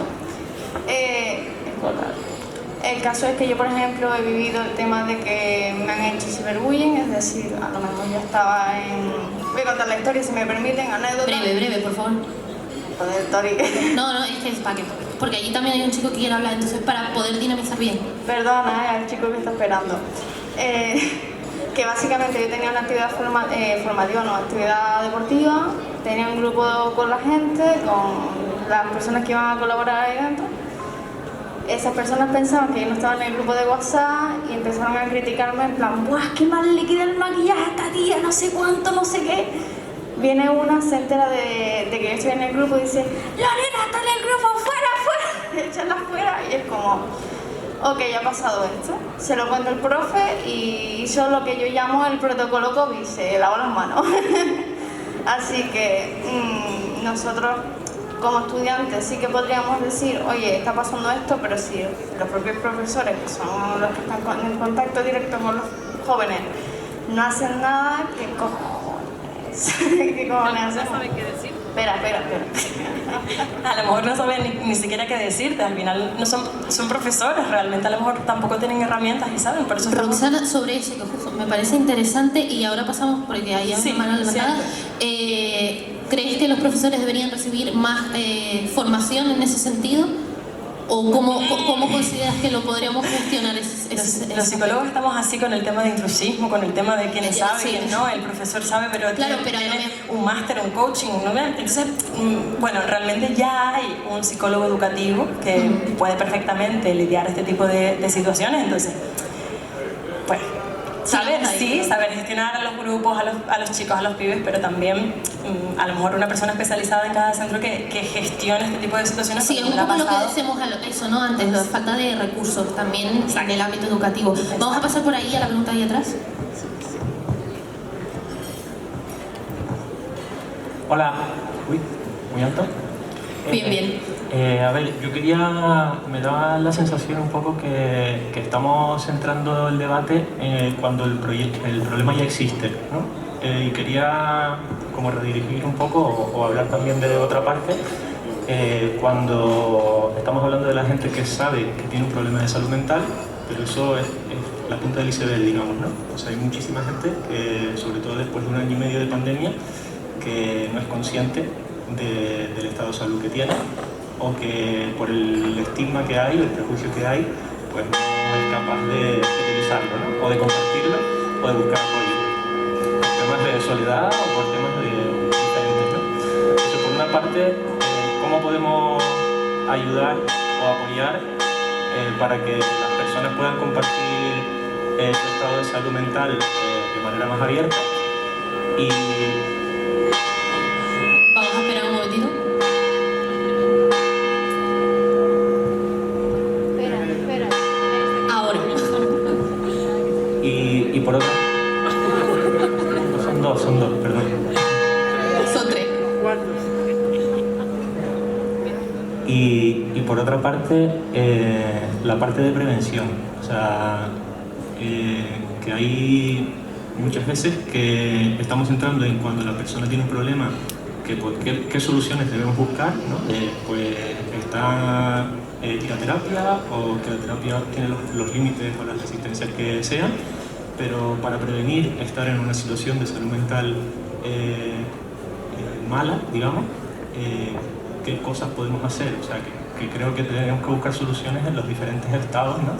No solo cuando el problema ya existe, sino también prevenir ese problema. Quería saber un poco Le voy a sumar también a la pregunta, que era un poco lo que teníamos pensado, y la idea general, que también cuáles son esos indicadores, ya no solo en general en cualquier tipo de enfermedad mental, sino también en el tema del suicidio, porque bueno, no sé si lo saben, pero el dato del INE es que cada día en España se suicidan 10 personas. Entonces, ¿cuáles son los indicadores? Esto se lo sumo a la pregunta del compañero, para decir, oye, aquí pasan cosas, ¿cómo lo vemos? Le respondo voy a decirte compañero, ¿vale? Estamos compartiendo aquí un espacio, que ¿dónde lo aprendemos? ¿Dónde aprendemos las cosas? Aprendemos en la escuela, aprendemos cuando nos relacionamos, aprendemos cuando vemos. Es que puede ser muy amplio esto, ¿no? Entonces realmente, bueno, te puedo sugerir que haya una asignatura que sea a nivel estrategias psicológicas cuando somos pibitos o pequeños, pero claro, eso hay que crearlo, hay que cambiar, son muchas cosas, pero sobre todo también desde nuestros padres si saben, nuestros amigos si saben, un poco una concienciación general en todo. Entonces no te sé decir yo, a lo mejor mis compañeros te responden un poco más, pero es que claro, ¿dónde lo cambiamos? ¿No? Es decir, hay que hacer muchísimas cosas de algo tan general, cositas concretas o específicas de cambio o de modificación para llegar a ese punto, ¿no? No sé si ahí te respondo, ¿no? Pero bueno. Y con respecto a la pregunta que me habías dicho, los indicadores, ¿no? Sí. Vale, realmente cuando una persona entra en un estado depresivo ya entra en riesgo. ¿Cuál es el riesgo de la conducta suicida? Es decir, a nivel de que nosotros intensificamos esa sintomatología, cada vez se vuelve más aguda, se cronifica, pasan años, tiempo, al final, claro, yo no puedo esperar tanto tiempo para ver cómo esto se me quita. Es decir, son pensamientos intrusos, yo no quiero que estén, me generan mucha sintomatología negativa. Es decir, ¿qué hago con esto? Lo tengo aquí todo el rato conmigo, ¿no? Entonces, realmente un buen indicador es evaluar el tema de la tristeza, porque todos sabemos, incluso hay un cuestionario que los psicólogos manejamos bastante, que mide directamente la conducta de suicida, la idea de suicida, porque sabemos que es uno de los factores que están muy correlacionados. Entonces, claro, ¿cuánto es esa tristeza? Estoy en mi casa, veo que mi pareja está triste, pero ¿cuánto está triste? Está muy... O sea, todo eso... Lo podríamos resumir como lo que hemos ido diciendo, ¿no? Que si vemos que algo va mal, busquemos ayuda y ya va a ser el profesional que dictamine lo que pasa, ¿no? Como lo que decía Pablo, de que no solo me pasa esto, no, sino que buscamos ayuda profesional. Creo que por ahí al fondo había alguna mano levantada. Sí, vale, dame el micro y yo se lo llevo.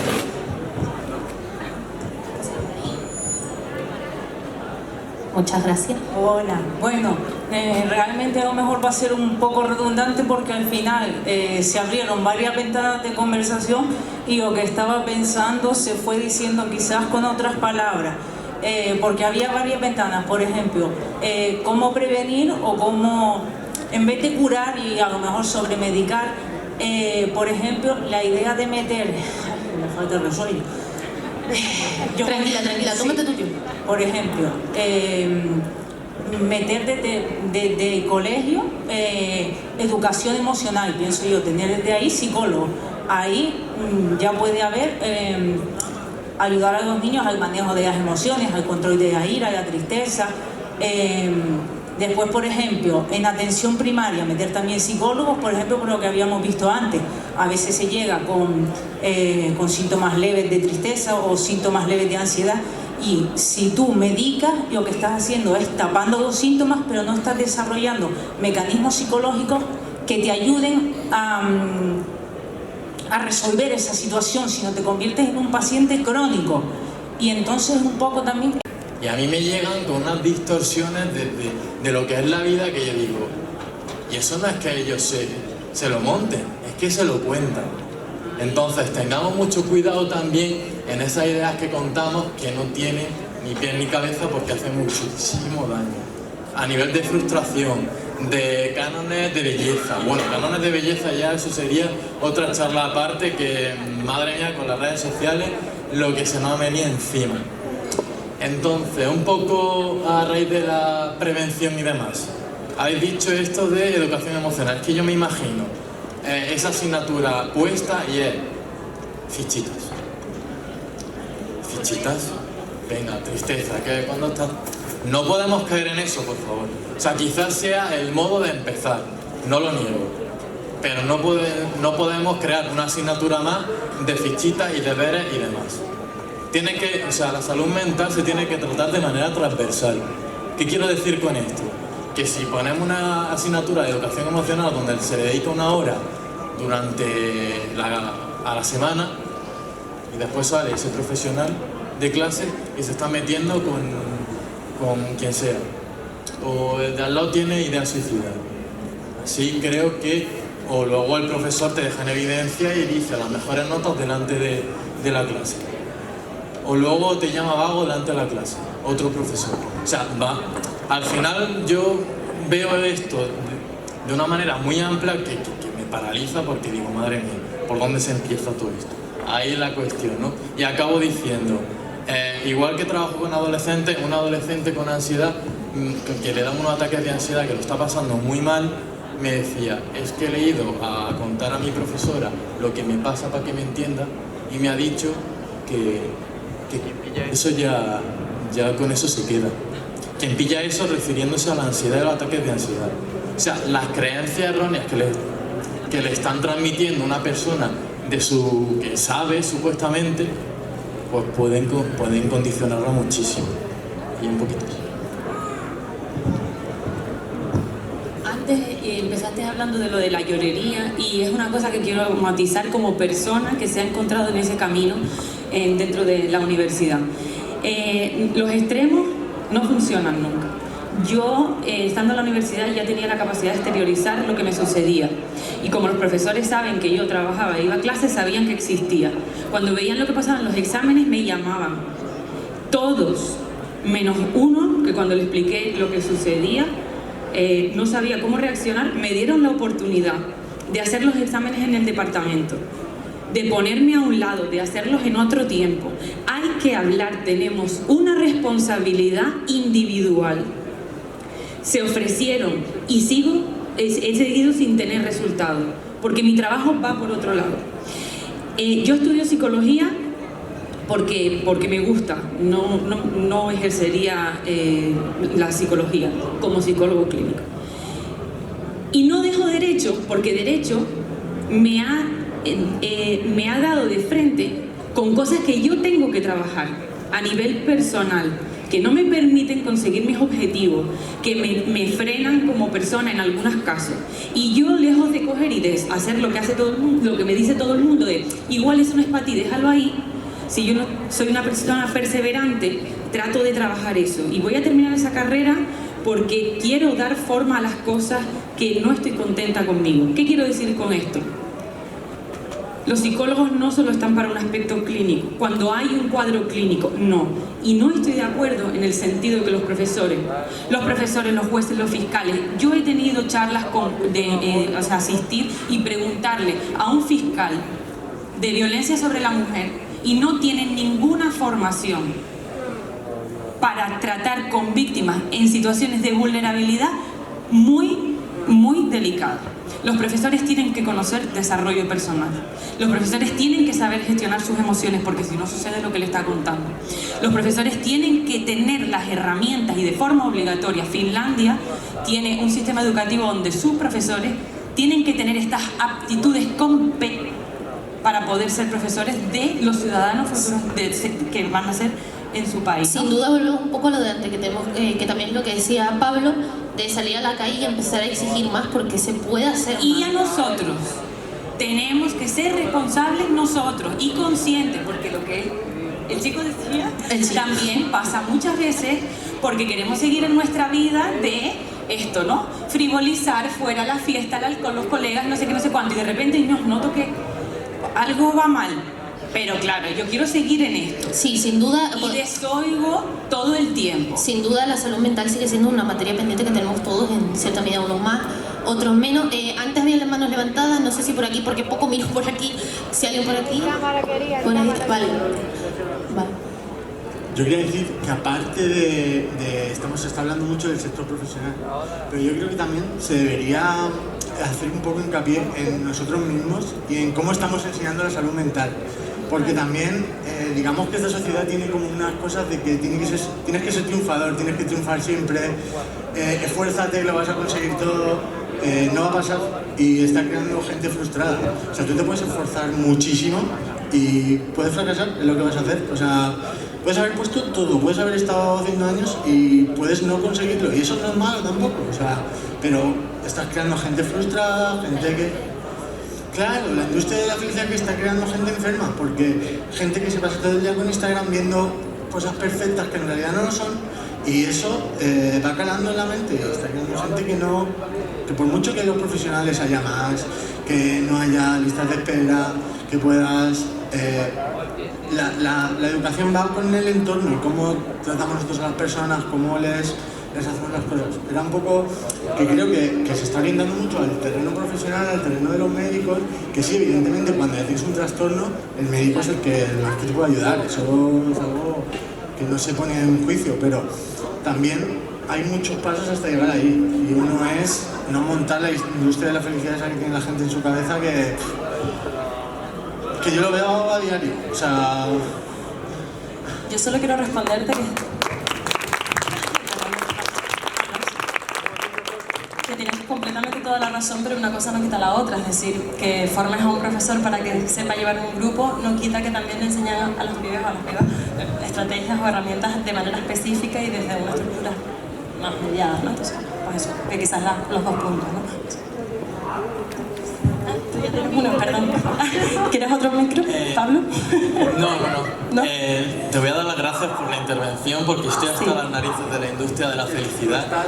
Tú estás mucho en el rollo ese que yo me he dirigido. Claro, exactamente, por eso aprovecho aquí para...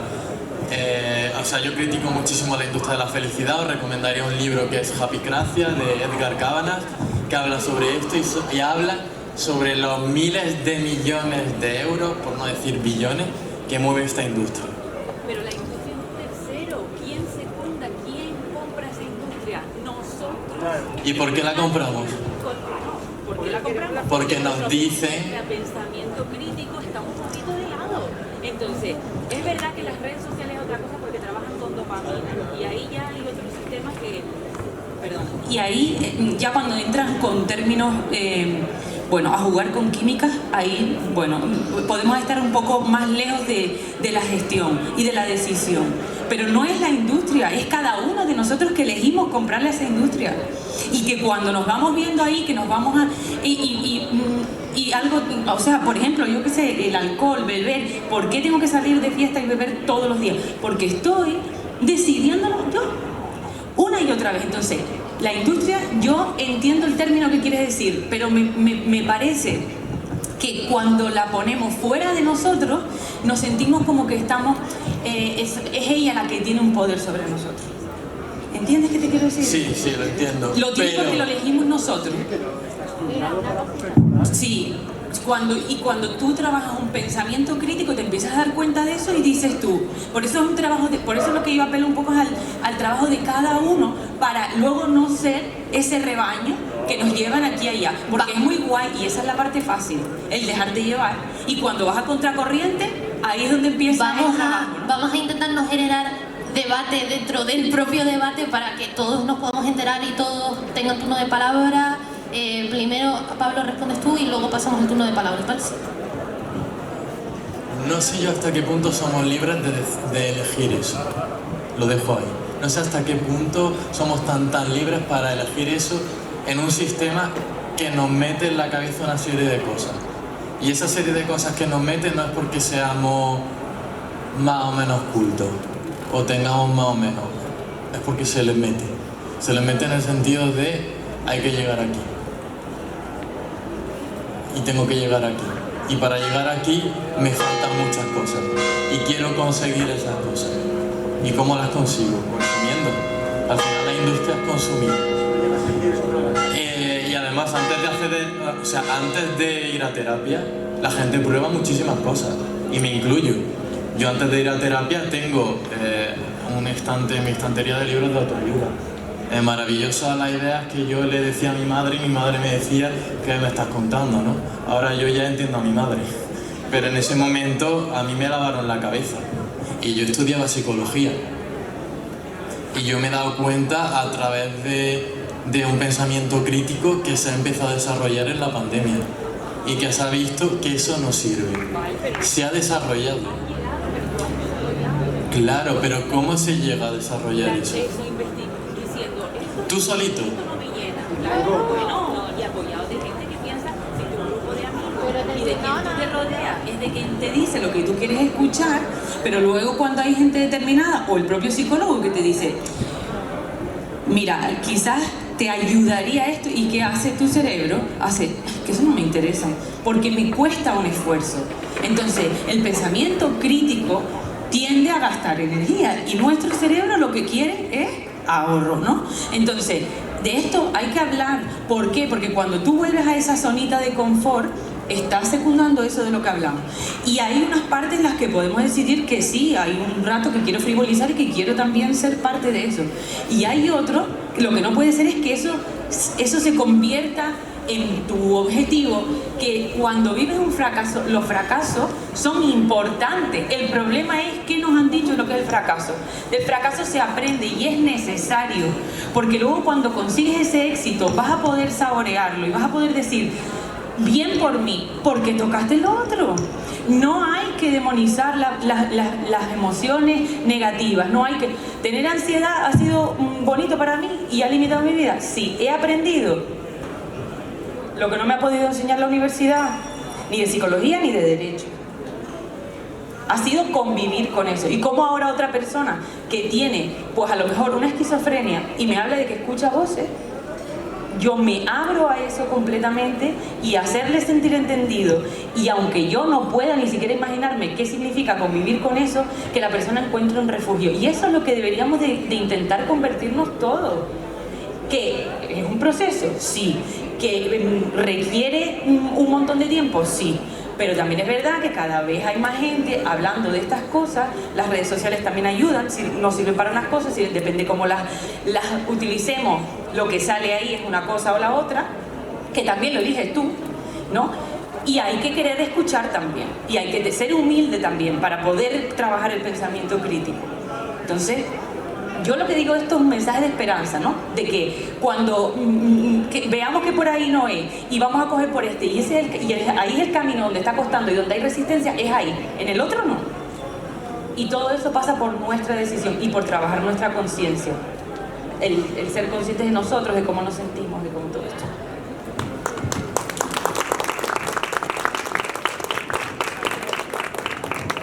Vale, no sé si alguien sobre estas ideas que... Mira, por ahí atrás, Alberto, ¿le puedes pasar el micro?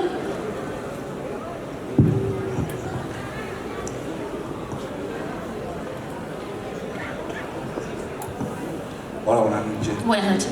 Mira, en los colegios se detecta y se puede medir la inadaptación del individuo o individua y no se hace, o sea, si es un problema cognitivo o un problema de la familia o esa inadaptación que está ahí, ¿no? Esa es una faceta que aplicando la ley de causa y efecto, todos conocemos, y habría que empezar a trabajar desde ahí ese tipo de desviación, ¿no?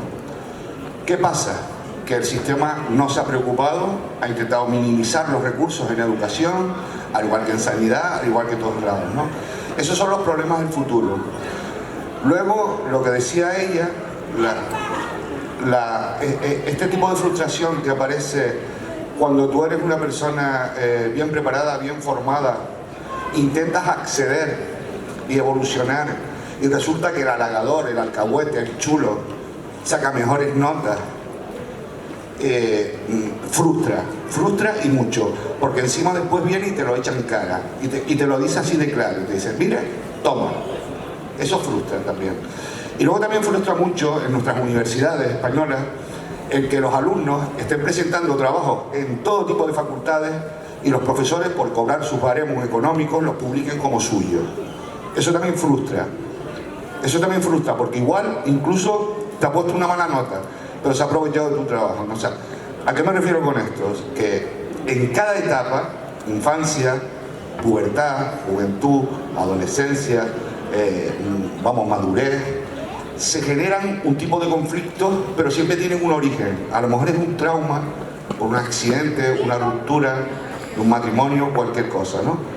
Pero el problema está para mí, como yo lo he vivido, tengo 62 años, no soy psicólogo ni nada por el estilo, pero siempre he visto que hace falta más conocimiento de la propia psicología por parte del individuo. Yo incluso me he llegado a plantear si la psicología no debería ser una asignatura ya en los institutos, para tener un conocimiento más psicotécnico, digamos, a la hora de leer esto que tú hablabas de autoayudas y demás, que emplean un lenguaje bastante civilino a veces y de difícil comprensión. Hace falta una base de conocimiento para acceder a cierto tipo de literatura, aunque sea de autoayuda.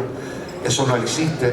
Se quedan con el contexto, lo que viene en epígrafes, lo que viene entrecomillado, la frase subliminal, digamos, el estímulo, el refuerzo y todas esas cosas, ¿no? Entonces, ¿qué es lo que está pasando ahora mismo? Pues lo que está pasando es que para mí, y lo digo ya englobado, hablo muy, pues si no me voy a enrollar, fuera las manos de la política, de la educación, fuera al carajo los políticos ya de una vez por todas. Claro, que sean los propios alumnos y profesores y los claustros los que dirijan todo esto. Y si no, no se va a hacer nada. No sé si alguno de los tres quiere comentar algo al respecto. Me han nombrado. Nada, bueno, sí, agradecer también esa intervención, porque bueno, básicamente están de acuerdo con lo que acabas de decir. Y aprovecho para hacer una pequeña reflexión a propósito de lo que se ha comentado, ¿no? Las razones por las cuales nosotros pues, tenemos un problema de salud mental son muy diversas. Muy diversas. Algunas de ellas tienen que ver con nosotros, cómo somos nosotros, cómo hemos estructurado nuestra identidad, todo nuestro proceso de desarrollo personal. Pero otras razones son más estructurales, son más complicadas, no las podemos cambiar. Podemos hacer el esfuerzo, como decía Pablo, de luchar y seguir uniéndonos y enfrentándonos a ellas. Pero tenemos que aceptar que hay determinadas estructuras sociales, determinadas conveniencias sociales que evidentemente son patologizantes. Creo que ha quedado un poco en el aire esta idea que tenemos todos hoy día, como nuestras metas, nuestros deseos, nuestros sueños, son sueños que los vivimos como propios, pero sabemos perfectamente que nos lo han interiorizado, que no son nuestros. Estándares sociales determinados, como se ha mencionado, los vivimos como propios. Los chicos y chicas adolescentes viven como propios sueños que no les pertenecen, que no son de ellos, que no son genuinos, pero es imposible ya quitárselos de que son de ellos.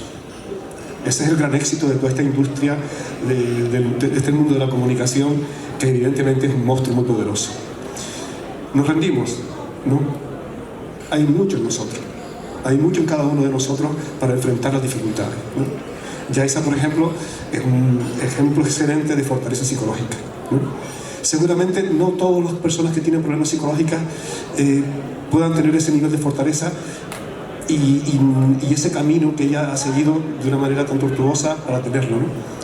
Pero también está en manos de la psicología ser capaces de dar con las claves para que esas personas poco a poco vayan confiando más en ellos, vayan creyendo más en ellos, vayan viendo lo felices que pueden ser con sus pequeñas cosas, e ir poco a poco desterrando todas esas metas impuestas, ¿no? Y de realmente vivir una vida genuina, ¿no? Es un largo camino, seguro. Tenemos recursos también.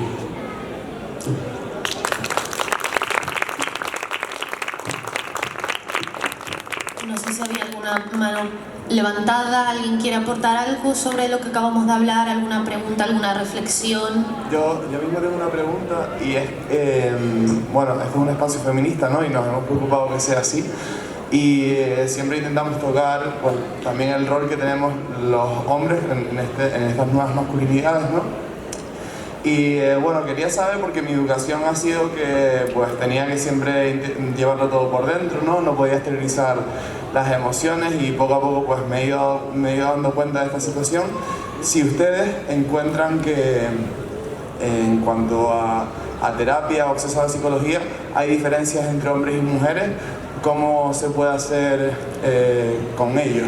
Le sumo la pregunta a los datos, que es que en el número de pacientes que nos da el Servicio Canario de Salud, la mayoría de pacientes son mujeres. Entonces eso podría también deberse, en relación a la pregunta, a pues mismo la masculinidad que imposibilita de que el hombre se exprese y se vea de una manera más débil, por decirlo de alguna manera. ¿Puede rondar por ahí? Directamente el público que hay, la mayor. Perdón, era sumar directamente a esa iniciativa que comentaba el compañero, ¿no? A la pregunta que hacía, al público que tenemos ahora mismo. Yo es que me he tirado 3 veces hacia detrás y oye, sobre todo gracias a todas por asistir, ¿no? Porque todos sabemos poquito, o sea, nada, le sumo eso. Y también, yo llegué un poquito tarde, tenemos que tener claro una cosa también, que los hombres nunca lloran. Las emociones se les ha enseñado que no deben llorar. Entonces las mujeres vamos más al centro de salud y diciendo, pues sí, yo tengo derecho a llorar, pero los hombres dicen, yo cómo voy a ir a decir que yo tengo este sentimiento, esta emoción.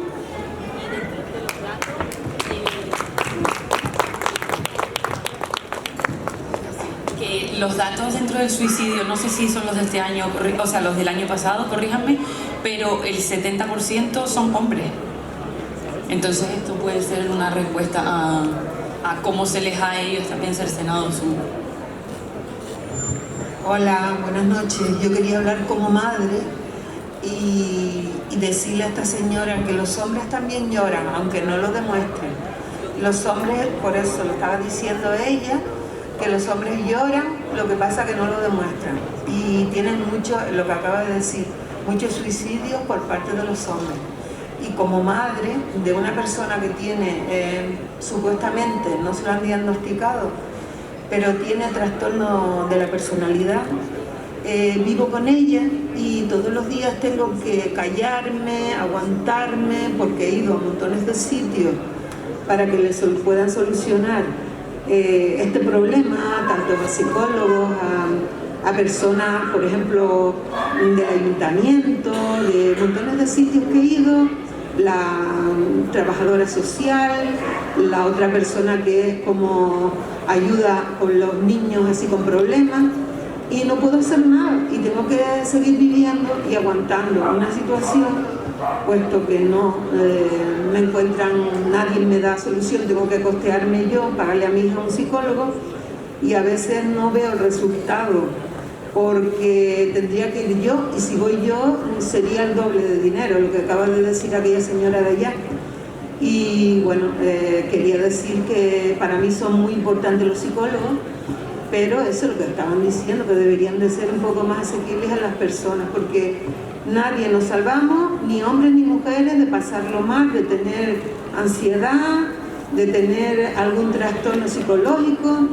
Yo misma tuve un cáncer de mama, y antes del cáncer de mama el cuerpo me empezó como a decir que algo me pasaba, no sabía lo que era, y al final era un cáncer de mama. Sí, al final estamos hablando de personas, sin distinción ninguna, porque esto es una cosa que tiene que ver con todo. Pero para esclarecer el dato, creo que va un poco relacionado a lo que comentaba Wenceslao del tema estructural, de que a lo mejor por como tenemos entendida la sociedad, las mujeres pues tendemos más a lo que decías tú, de manifestar más nuestras emociones, y el hombre se ve más retraído en ese sentido, por decirlo de alguna manera. Entonces voy a dejar a los expertos, esta ya es la última pregunta. Yo solo quiero decir que en mi consulta, la verdad es que las cosas están mejorando y cada vez veo mucho más hombres. Es decir, a lo mejor quizás estoy sesgada, ¿vale? Soy un ente privado, o sea, al final, no sé, no conozco otros datos, pero les puedo decir que ya veo como un cierto equilibrio entre este tipo de personas que piden ayuda, de lo cual me siento súper contenta de que no tengan que ser solo las mujeres las que pues, son débiles, las que tienen que pedir ayuda, sino cualquier persona que esté interesando más este concepto y está un poco llevándolo a cabo. Simplemente eso.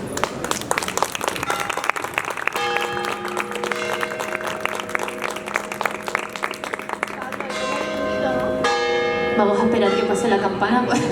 Ya nos hemos acostumbrado a vivir. El silencio es importante. También quiero opinar, suponemos.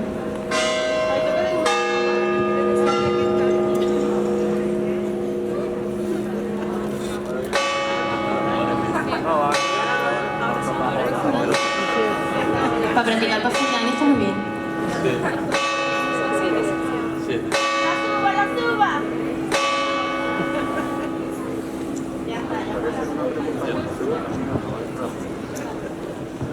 Wow, respecto a este problema estructural, es importante también transmitir que sin perspectiva de género no hay salud mental.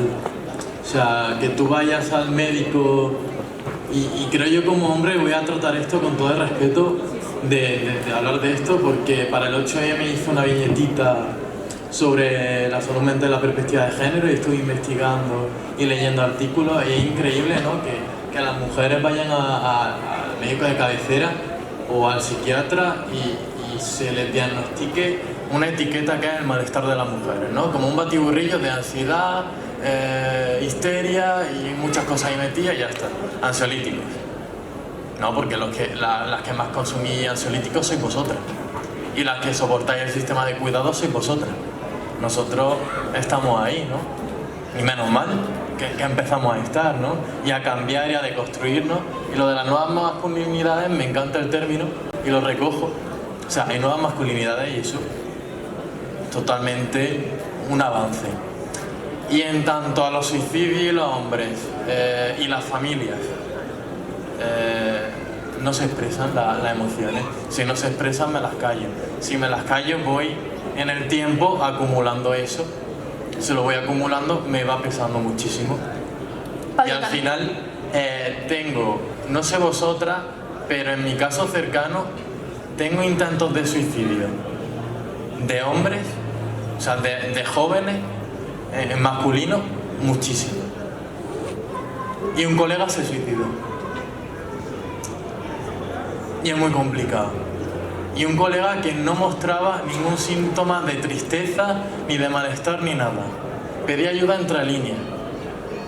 Y esto sí lo quiero dejar un poquito claro en esto. Vivimos muy rápido, rapidísimo. Y pararnos a escuchar al otro es muy complicado. Dedicar una tarde a tomar un café con alguien es muy complicado. Porque me tengo que ir, porque tengo a los niños, porque no sé qué, porque no sé cuánto. No estoy diciendo que eso no sea válido, o sea, es el sistema que tenemos, pero vivimos muy rápido. En este vivir tan rápido hace que la gente intente pedir ayuda como sabe y como puede, porque tampoco sabemos pedir ayuda, o decir, necesito ayuda, necesito que me escuches, ¿puedes? No sabemos decirlo, porque tenemos un sistema detrás y una estructura detrás que no se visibiliza y se nos invalida. Wenceslao, ¿quieres por aquí? Sí, yo voy a volver un poco atrás nada más, y como responsable de la formación docente de la psicología clínica, pues sí que recalcar la necesidad de nosotros como formadores, futuros profesionales de la psicología clínica, tomar esa perspectiva de género como terapeuta. Evidentemente, seguramente habrá determinadas patologías que sean más frecuentes en hombres y determinadas patologías que sean más frecuentes en mujeres. Seguramente, no lo sé. Yo les pongo el ejemplo de la depresión, por ejemplo. Hace relativamente poco los datos eran por cada 4 personas que se deprimían, 1 era un hombre. Después de cada 3, 1 era un hombre. Hoy día, de cada 2, 1. Algo está cambiando. No puede ser la biología, ¿no? Dicho eso, también es interesante que en esa perspectiva de género trabajar con los terapeutas para enseñarles que mucho sufrimiento de las mujeres se ha patologizado. Es decir, se ha obligado a muchas mujeres a desarrollar una idea de que tengo un trastorno, cuando en realidad sufro, cuando en realidad tengo problemas de ansiedad, problemas de depresión, pero yo no soy la depresión, yo no soy la ansiedad. Y sin embargo, hemos patologizado a las mujeres por expresar determinados sentimientos completamente normales. Y eso posiblemente también tenga que ver con esa mayor prevalencia de los trastornos mentales emocionales en las mujeres, porque le hemos patologizado comportamientos cotidianos.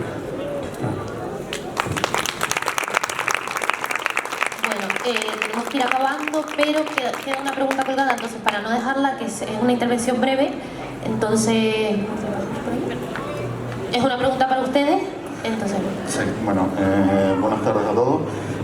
Estamos Saúl y yo, que llevamos en el Ayuntamiento el área de Educación y Juventud, y hay una cosa que hemos escuchado muchas veces y que quería preguntar en esta charla. Psiquiatría y psicología. ¿Qué diferencia hay o es lo mismo? Es que esa pregunta se escucha mucho, entonces me gustaría que los profesionales dijeran. Yo te respondo, que me encanta. Sí, me encanta el tema. A ver, realmente un psiquiatra viene de la formación médica, entonces realmente después la especialización o donde rotan es el área de salud mental, entonces realmente son médicos. Los psicólogos estudian psicología, aquí como es al lado de la carrera, y cuando terminan realmente lo que llevan a cabo es un tratamiento psicológico, ¿vale? Los psiquiatras, lo que realmente, y corrígeme algún psiquiatra que sé que está por la sala o en proceso de, realmente es utilizar más el tratamiento farmacológico, ¿vale? Entonces realmente se hace un trabajo multidisciplinar, pero fíjate que yo quería hacer una conclusión hoy en este debate. Sí, igualmente ahora luego tengo un minuto para concluir. Ah, bueno, pues yo empiezo un poquito para concluir, sí. Que realmente, bueno, yo estoy mal, voy a mi médico de atención primaria que no sabe, porque es médico. Entonces, si tengo un problema psicológico y voy a un médico, ¿cómo me va a atender? Realmente, mi problema psicológico, el primero que debería atenderme sería un psicólogo. Si en el caso de que la terapia no funcionase por diversas situaciones o por adherencia al tratamiento, lo que fuese, oye, psiquiatra, ¿qué vamos a mandar aquí? Pues mira, vamos a mandar este tratamiento farmacológico. Perfecto. Y si no, oye, mira, médico, necesito revisar este tipo de situaciones. No al revés, no es voy al médico, al psiquiatra y al psicólogo, porque al final, fíjate cómo el recurso estoy obstaculmente a lo que más sentido tiene, en el sentido de tengo problemas psicológicos, entonces el psicólogo es un poco que lo resuelve, ¿no? Entonces, eso es algo que quería aportar, que me encantaría que pues en los años, el futuro, esto se cambie y se modifique y que tengamos un poco otra línea de trabajo dentro de la atención primaria o, en general, el modelo de salud, ¿vale?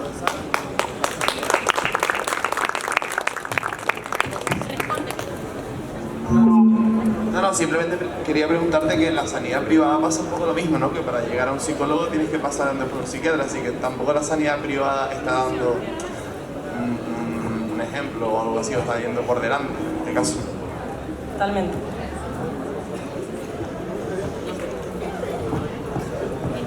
Bueno, pues dicho lo cual... Vale. Sí, interviene todo. Aprovechando que están los profesionales y lo que hemos hablado de que alguien perfectamente que parece que está feliz puede estar pasándolo por dentro y tal, si nos podían decir un poco alguna red flag que teníamos que notar, algo que pueda identificar a una persona para poder ayudarla, para decirle, o sea, no lo que le tienes que decir, sino para decir, necesita esa... Claro, ¿cómo nos podemos dirigir a alguien que vemos que necesita ayuda? Que eso también es una cuestión que a veces nos planteamos, ¿no? Porque volvemos al mismo, un tema sensible, entonces ¿cómo lo podemos abordar desde el otro lado?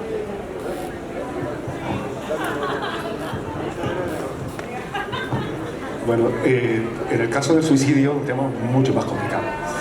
Evidentemente hay determinadas señales que los profesionales saben, que por supuesto en el proceso educativo saben cuando hablamos de los problemas infanto-juveniles, ¿no? Y que tienen que ver con comportamientos que ya Rosana lo comentó antes, pues tiene que ver con chicos que notamos que hay un cambio de humor especial, ¿no? Donde notamos ya que hay un cierto desánimo, se tienden a aislar, chicos y chicas que son objetos de bullying, chicos que están sometidos a una situación de estrés psicosocial importante, dificultades familiares, dificultades económicas, limitaciones. Hay todo un caldo de cultivo que sabemos que hace que esa persona empecemos a notar que se empieza a desvincular. Y esto es algo interesante, porque no suele aparecer la queja, suele aparecer la desvinculación. Es decir, se tiende a aislar, se tiende a separarse, empieza a aceptar una cierta, la palabra clave, desesperanza. Es decir, cuando pillemos ese momento, ¿no? Ese momento que incluso a ese chico, a esa chica le da una cierta frialdad frente a los problemas, hay que hacer ese esfuerzo, como decía Pablo, por tomar ese café. Hay que buscar el tiempo para acompañar, para hablar, ¿no? Para aconsejar. No hay que tenerle miedo a los pensamientos. Hay que decir a la gente que no pasa nada porque se nos pase por la cabeza idea suicida, planificación suicida. Los pensamientos son pensamientos, no nos dirigen. Que se queden tranquilos, que se queden sosegados, que no le den ninguna función a esos pensamientos. Que no se aten a una realidad mezquina cuando hay toda una vida por delante. Nada más.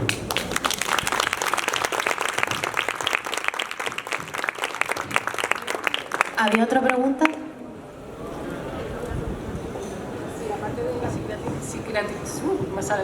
Psicología y psiquiatría, ¿hay otro tipo de tratamiento o algo para los jóvenes? ¿Alguna actividad? Algo para...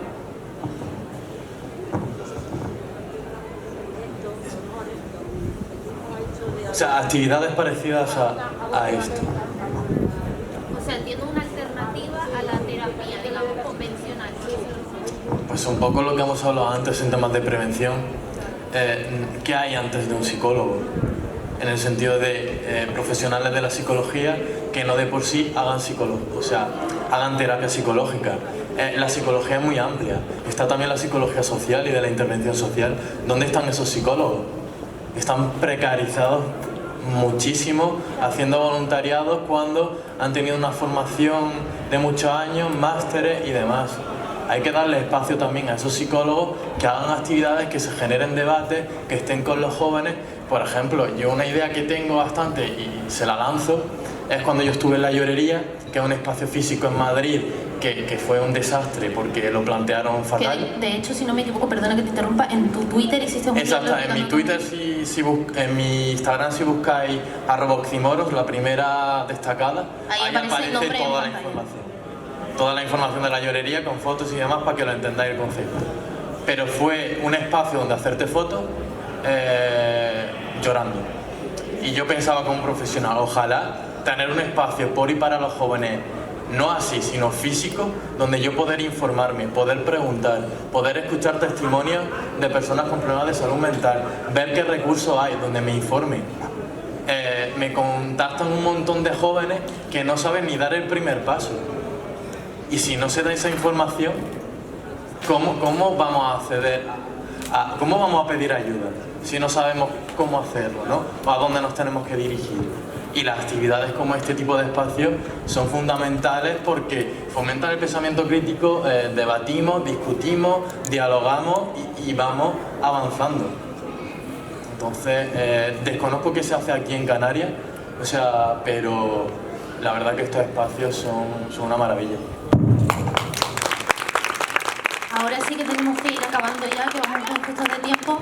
Y se lo agradecemos muchísimo a las personas que lo han dado este espacio, por favor, a este espacio, porque aunque sea este ratito hemos podido hablar de esto, hemos podido dar nuestras opiniones, hemos podido debatir. Eso mismo les iba a comentar, que sepan que todo este evento está organizado por la Asociación V de Vida y también gracias a la Concejalía de Juventud del Ayuntamiento de La Laguna, que tampoco sin ellos podría haber sido esto posible, que hoy estuviésemos aquí.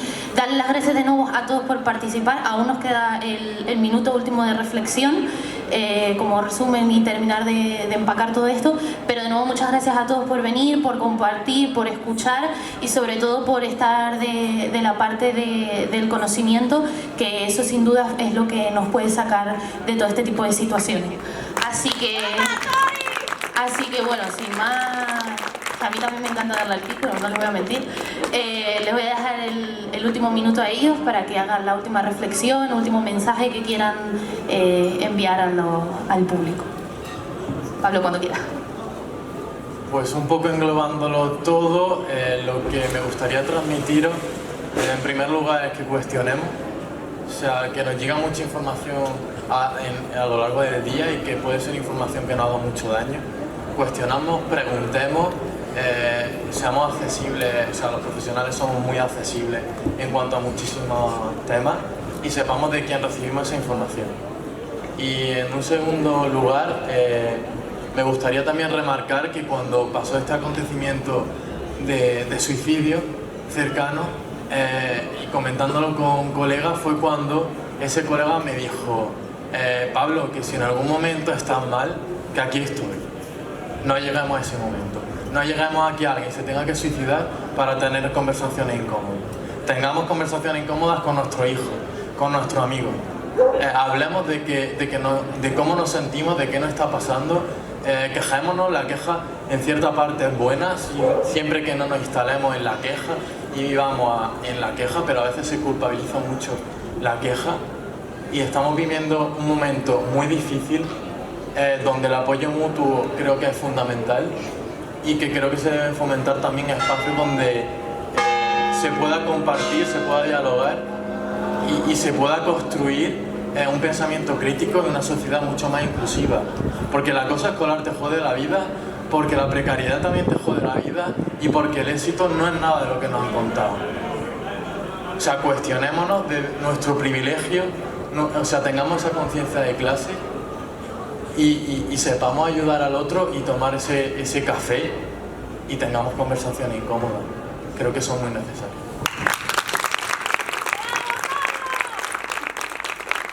Yo me estoy congelando, o sea, soy de Santa Cruz, ya casi, pero ya veo que aquí la gente está, bueno.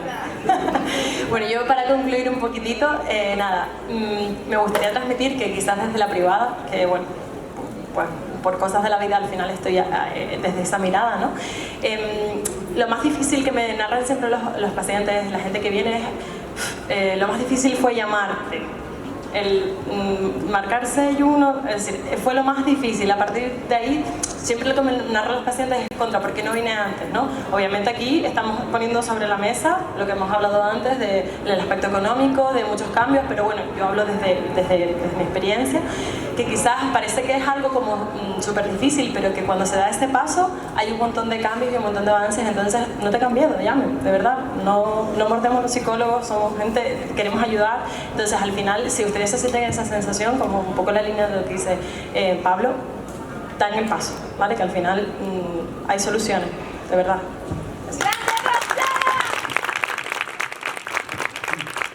Bien.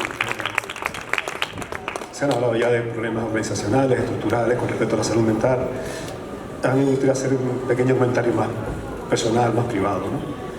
Y tiene que ver con ustedes, cuando salgan de aquí ahora, pues conocerán a personas que tienen problemas mentales. Algunos de ustedes a lo mejor están debutando con algún problema. Transmítanle que no pasa nada. Transmítanle que tienen un problema, pero siguen siendo la persona. Uno puede ser una persona que tenga depresión y tiene 7, 8 o 20 características más. No pasa nada, no pasa nada. No fomenten el estigma. Díganle que se puede vivir perfectamente sufriendo en alguna ocasión, pasándolo mal en alguna ocasión, súper preocupado en alguna ocasión. Son nuestras características en algunas ocasiones. Que no somos felices en ese momento, no pasa nada, va a pasar.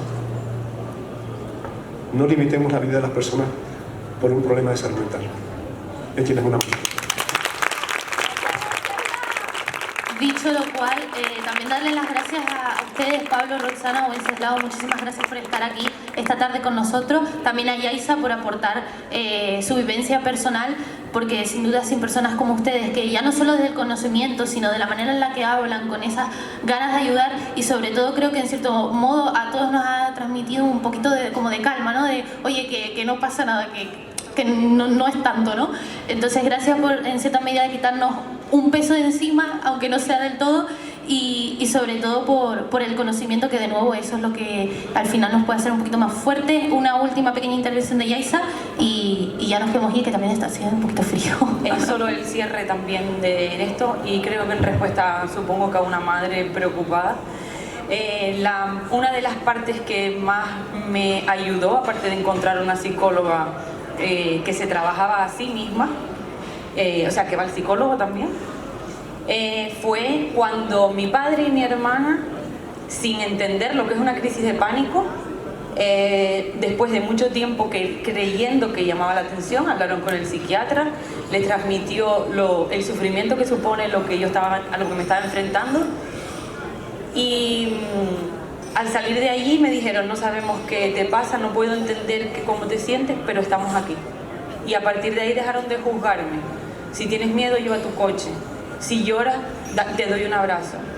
El que me acogieran sin condición y que me entendieran fue un punto de inflexión para mi recuperación. Entonces nos quedamos con este mensaje de comprensión, apoyo. Muchas gracias de nuevo a todos por venir y bueno, que pasen buena noche.